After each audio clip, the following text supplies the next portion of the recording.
the very real need for a strong and updated and modern sex education, physical and health education curriculum in our schools. Another topic John Downs and I disagree on. Imagine that. Nonetheless, all right, Kathleen Wynne pushing ahead with this contentious sex ed curriculum that a lot of parents feel goes too far.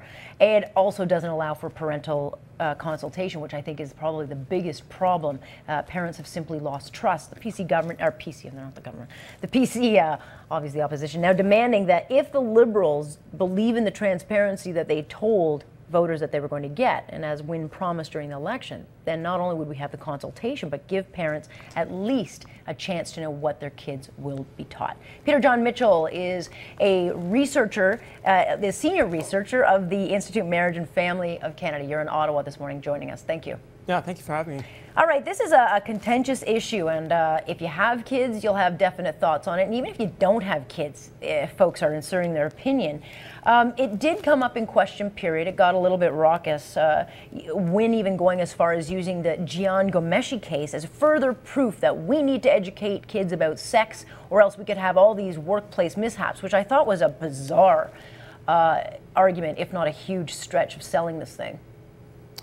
Well, we do know that parents are the primary sex educators in raising their kids, and we've seen this through opinion survey. We see this through peer-reviewed survey. We know that that parents have a tremendous role. We know that close relationships with children delay sexual initiation, and we know that early sexual initiation is connected to a host of risks and issues. So we know that parents are really that primary role, and so.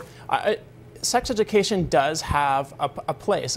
What concerns me is the confidence that we're putting in sex education. I think it goes beyond the data that we actually have about sex education. It is one tool, but I often think of it as the dull arrow in the quiver. Mm-hmm. It's one tool at our disposal, but it certainly isn't the most effective tool that we have, and this is based on the data that we have. Yeah, look, Wynne tried to get this curriculum through in 2010. It was very contentious. It got a lot of blowback, so much so that Dalton McGuinty didn't have a choice but to yank it off the table. Look, teaching grade 7s, so a 12-year-old learning about things like anal and oral sex, that, to a lot of parents, certainly this parent, is way, way, way too much, way too soon. Learning about masturbation in grade 6, okay.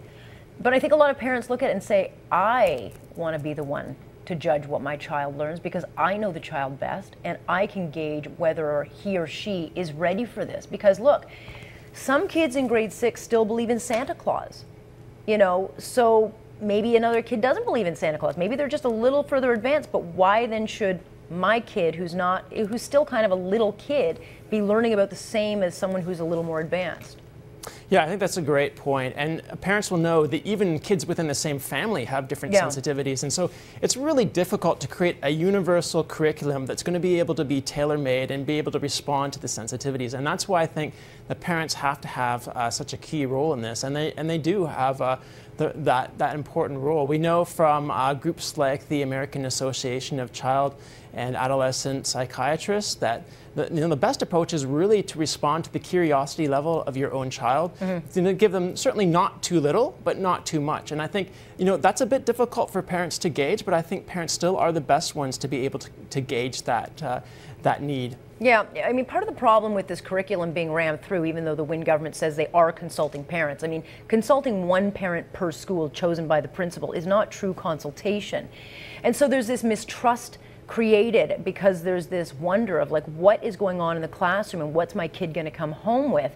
And so as long as you've got this mistrust, you're going to have a lot of anger and volatility, and we may then, parents at home may have to rush to teach their children because they don't necessarily, if I think that my son is going to be taught something in school by a certain age, then I'm going to have to rush ahead and teach him, even though I don't think necessarily he's ready for that. Yeah, I think the mistake the first time around was that the curriculum was introduced really with almost no warning, and that sex ed has been in schools for decades, and it does need to be updated. Sure. But it's always going to be a controversial topic. They should have seen this coming.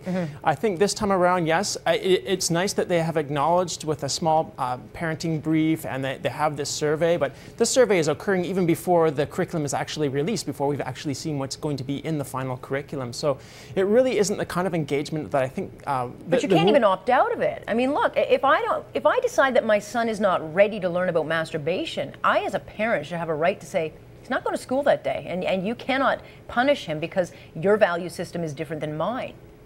And I think we're already seeing this coming up in Alberta. Before the Human Rights Commission there's a parent who's agnostic and who took issue with an outside group coming in from a faith-based pregnancy center delivering some sex education. So that's going to be going through that process there. So these are very real issues. Sure. What's interesting is this conflict will happen at the teacher-parent level. That's where it's going to play out. It won't play out at the ministry level as much. It's going to play out in classrooms.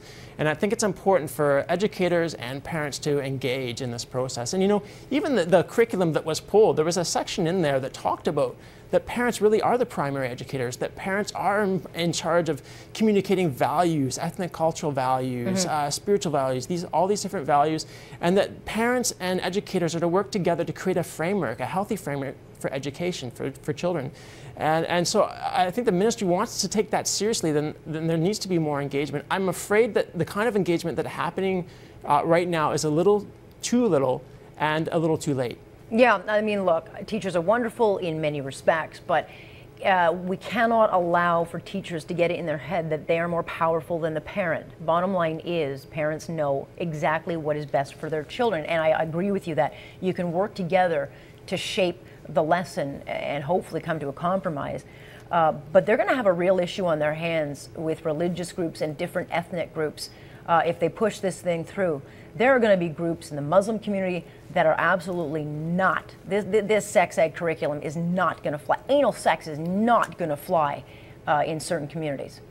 Because the research says that parents are so important, that if we want to actually have an effective curriculum, we need to be engaging parents. And maybe that's one of the tragedies here as well, is that to make the curriculum stronger, to make this program actually be more effective, we need parent buy-in.